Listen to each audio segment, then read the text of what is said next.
My father, Michael Stramiello, had a deep passion for our Italian heritage and the rich traditions of Italian-American culture. His love for our roots was beautifully captured in the documentary Our Contributions, The Italians in America, which aired nationally on PBS in 1999. Directed by Marino Amoruso and narrated by the legendary Robert Loggia, this film celebrated the impact of Italians in America. At the heart of this documentary, my father contributed a powerful piece titled Growing Up Italian. It was the final segment of the film, an intimate reflection woven together with old photographs and home movies filmed by my grandfather. It wasn't just a script. It was a personal love letter to our ancestors, our traditions, and the unbreakable spirit of family. Since both our fathers have now passed, we feel a personal duty to carry their legacies forward. Their words, passion, and love for our culture deserves to be shared and remembered. But more than that, we now carry the responsibility of keeping our culture alive, not just in memory. I invite you to take a moment to step back in time, to feel the warmth of Sunday dinners, the echoes of laughter from generations past, and the pride of what it truly means to grow up Italian. Because as long as we remember, celebrate, and share our heritage, it will never fade. When I first came from Europe, from Italy, it was never a Sunday that we didn't get everybody together, or my brother or my sister. Respect was the family, brothers and sisters, unbelievable. Today, I have 4 children and 5 grandchildren. They moving away from us, kind of. That's part of life, I don't know what it is. But those days, we were closer than we are today, the Italian I'm talking about. I was well into adulthood before I realized that I was an American. I was born in America and have lived here all my life. But somehow it never occurred to me that being a citizen of the United States meant that I was an American. Americans were people who ate bland, plain food. Me? I was Italian.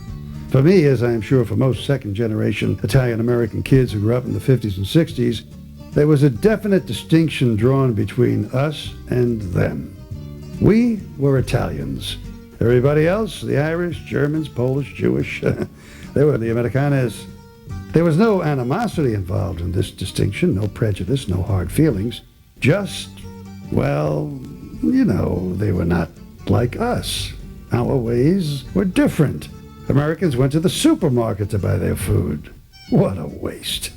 It was their loss. They never enjoyed the pleasure of a fresh, crisp loaf of Italian bread in the morning, or climbing on the back of a peddler's truck and getting something to taste for free.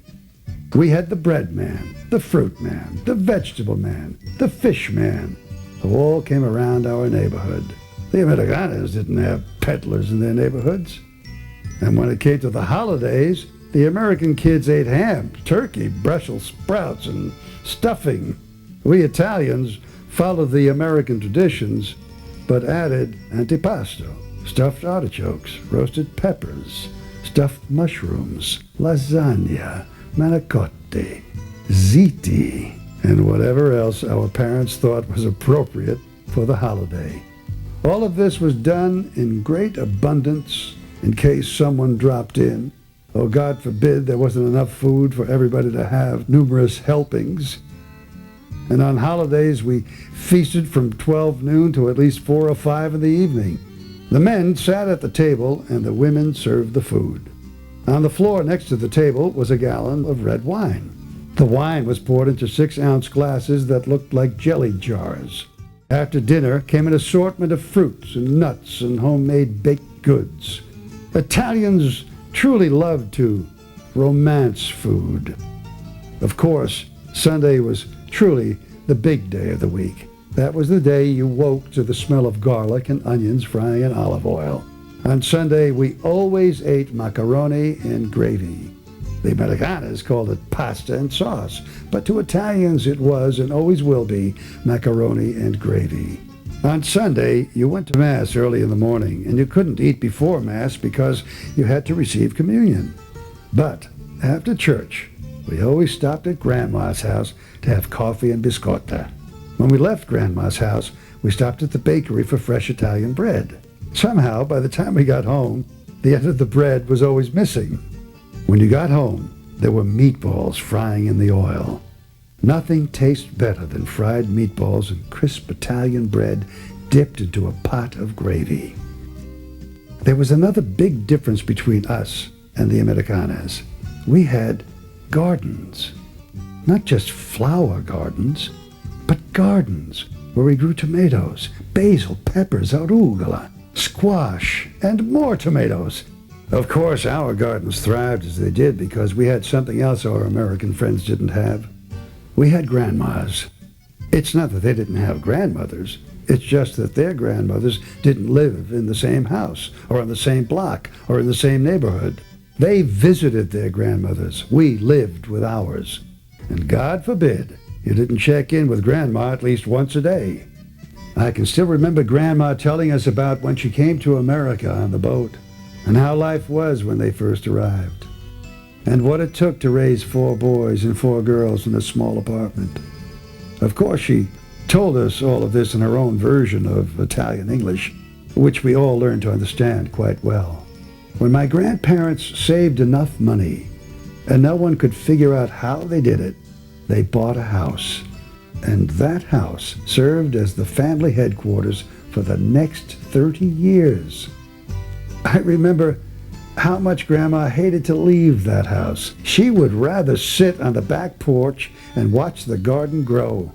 But when she did leave for a special occasion, she would return home as quickly as possible because she said nobody was watching the house. I also remember the holidays when the whole family would gather at Grandma's house. There were tables full of food, homemade wine, raviolis, and music. Women in the kitchen with their holiday aprons on. Men in the living room, and kids everywhere. I must have 1,000 cousins, first cousins, second cousins, and some who aren't even related, but it didn't matter. My grandma would sit in the middle of all of this and smile, her dark eyes twinkling, surveying her domain. She was proud of her family and how well her children had done. Her sons all had good jobs, and her daughters all married hard-working men who were good providers. And everyone knew respect. She had achieved her goal in coming to America, and now her children and her grandchildren were achieving their goals in this great country because they were Americans. When my grandmother died at a ripe old age, things began to change. Family gatherings were fewer, and something seemed to be missing. Although, when the family did get together, I always had the feeling that Grandma was there. These days, we mostly see each other at weddings and wakes. Lots of other things have changed, too. The front door on the old house where Grandma lived is now covered by a wrought iron gate. The gardens are gone. The wine cellar is empty. Now, on the holidays, there are no more rounds, visiting family, only occasional trips to the cemetery where my grandparents and many of my uncles and aunts lie. The holidays have changed, too. The great quantity of food we once consumed without any ill effects is supposedly no good for us anymore. Too much starch, too much sugar, too much cholesterol, too many calories. Nobody bakes. Everybody is too busy, and it's easier to get it at the store. The difference between us and the Americanas isn't so easily defined anymore. And maybe that's good. My grandparents were Italians. My parents were Italian Americans. I'm an American Italian. And my kids are American Americans. Oh, I'm American, all right. Just as my grandma would have wanted me to be. But somehow, I still feel Italian. What is it? Maybe it's the culture, the tradition, roots. I'm not exactly sure what it is. But I try to pass it on to my children. Oh, I guess all I do know is that somehow my children have been cheated out of a wonderful piece of their great Italian heritage. They never knew my grandma.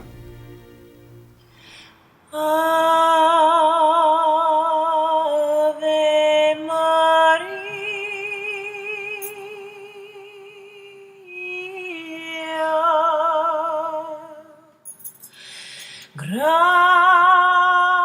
gratia plena,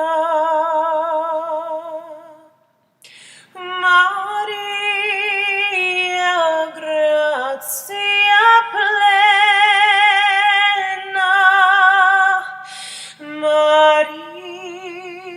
Maria, gratia plena, Ave, Ave Dominus, Dominus tecum, benedicta tu in mulieribus, et benedicta